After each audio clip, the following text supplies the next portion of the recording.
Amados irmãos e irmãs, paz e bem, dia 20 de janeiro, dia de São Sebastião e de São Fabiano. O evangelho para hoje é Marcos capítulo 3, versículos de 1 a 6. Naquele tempo, Jesus entrou de novo na sinagoga. Havia ali um homem com a mão seca. Alguns o observavam para ver se haveria de curar em dia de sábado, para poderem acusá-lo. Jesus disse ao homem da mão seca: "Levanta-te e fica aqui no meio." E perguntou-lhes: "É permitido no sábado fazer o bem ou fazer o mal? Salvar uma vida ou deixá-la morrer?" Mas eles nada disseram. Jesus então olhou ao seu redor, cheio de ira e tristeza, porque eram duros de coração, e disse ao homem: "Estende a mão." Ele a estendeu e a mão ficou curada. Ao saírem, os fariseus, com os partidários de Herodes, imediatamente tramaram contra Jesus a maneira como haveriam de matá-lo. Palavra da salvação, glória a vós, Senhor. Irmãos e irmãs, estamos diante de um texto de confronto entre Jesus, os fariseus e os partidários de Herodes. E tudo acontece de novo na sinagoga. Jesus entrou na sinagoga e observou ali um homem que tinha a mão seca. E observou, mais do que a mão seca, observou a situação do homem, porque a mão significa instrumento de trabalho. Ter uma mão seca significa alguém que não podia trabalhar, que vivia da ajuda dos outros, talvez mendigasse, não se sabe bem, né? Então, ter a mão seca significa não ter condição de trabalhar e não ter, portanto, dignidade para sustentar a sua família, a sua casa. Jesus vê aquele homem e tem compaixão daquele homem. Por outro lado, algumas pessoas observavam Jesus só para saber se ele curaria num dia de sábado para acusá-lo. Jesus então se aproximou do homem da mão seca e disse: "Levanta-te e fica aqui no meio." Essas palavras são proféticas. Primeiro, levanta-te. Não se curve diante da dificuldade, não se curve diante do problema, não se curve e não se deixe render ou vencer pelos problemas. Levanta-te, dizer, não se entregue à tristeza, não fique trancado num quarto. Reaja. Levanta-te. Depois Jesus disse: "Fica aqui no meio." Mas aquele homem que estava doente não podia ficar no meio, porque os doentes não podiam ocupar a centralidade da sinagoga. Mas na lógica de Jesus, ele deveria vir para o meio, sim.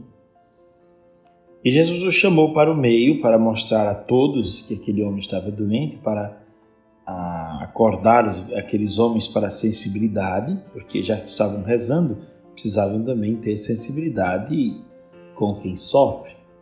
Não basta rezar, não é? E Jesus fez uma pergunta muito difícil de responder, porque já sabia da maldade do coração daqueles homens. O que é permitido fazer no sábado? O bem ou o mal? Salvar uma vida ou deixá-la morrer? E eles ficaram calados porque não tinham respostas. Jesus então olhou ao seu redor e o texto fala de dois sentimentos que estavam presentes no coração de Jesus, cheio de ira e tristeza. Ira, aqui não se entenda ira como um sentimento negativo, como nós pensamos a ira. Há uma outra ira, da qual fala Evagrio Pôntico, monge dos primeiros séculos, porque Evagrio foi o primeiro a catalogar as chamadas doenças da alma, não é? E ele fala que há uma ira positiva e há uma ira negativa. Jesus então estava tomado de um grande amor, não é? De um amor muito forte e de uma certa inquietação, indignação e ao mesmo tempo de tristeza. Por quê? Porque aqueles homens eram duros de coração. Interessante que há poucos dias eu estava lendo um grande autor italiano e ele dizia o seguinte, que Um coração cheio de pecados pode converter-se. Um coração entregue à maldade pode mudar. Mas um coração insensível é muito mais complicado de mudar, porque é como que um coração petrificado, ou um coração que foi embrulhado a vácuo num saco plástico. Então não se pode entrar nada ali, nem se pode contar que saia nada dali. É um coração enrijecido pela vida, um coração duro, um coração incapaz de amar. Quando temos o coração fechado para alguém ou para alguma realidade, normalmente nós perdemos a objetividade, porque nos entregamos a esta espécie de preconceito, maneira de preconceber as coisas sem antes conhecer. E Jesus então ficou triste porque aqueles homens eram duros de coração. No Salmo 94 se diz: não fecheis os corações como em Meriba, como em Massa do deserto aquele dia, em que outrora vossos pais me provocaram, apesar de terem visto minhas obras. Não fecheis o coração, não tenhais um coração duro. O profeta Joel, na quarta-feira de cinzas, traz um texto que é muito interessante, né? Rasgai os vossos corações e não as vossas vestes. Quer dizer, o coração é comparado a uma terra, e a terra só recebe as sementes se a terra for rasgada. Se ela não for rasgada, não terá profundidade. Rasgai os vossos corações e não as vossas vestes. Muito bela essa palavra do profeta Joel. Então Jesus vê que eles estão com o coração endurecido, o coração fechado. E Jesus disse ao homem: estende a mão. O homem a estendeu e a mão ficou curada. Quer dizer, Jesus não se deixou intimidar por aqueles homens que eram duros de coração, por aqueles homens que eram impiedosos, mas ele fez a vontade de Deus. E ao saírem dali, os fariseus e os partidários de Herodes, que não se entendiam bem, se uniram para tramar e para planejar a morte de Jesus. Quer dizer, não se tratava de uma inimizade simples, pequena, mas se tratava de uma inimizade que estava tão grande e de uma espécie de inveja, de um mal-estar tão grande, que eles já não pensavam em prender ou em alguma, mas pensavam já em matar Jesus. Como haveriam de matá-lo? Essa era a questão que estava aqui em pauta, esses homens pensando: como é que nós vamos matá-lo? Como é que nós vamos tirá-lo do nosso caminho, né?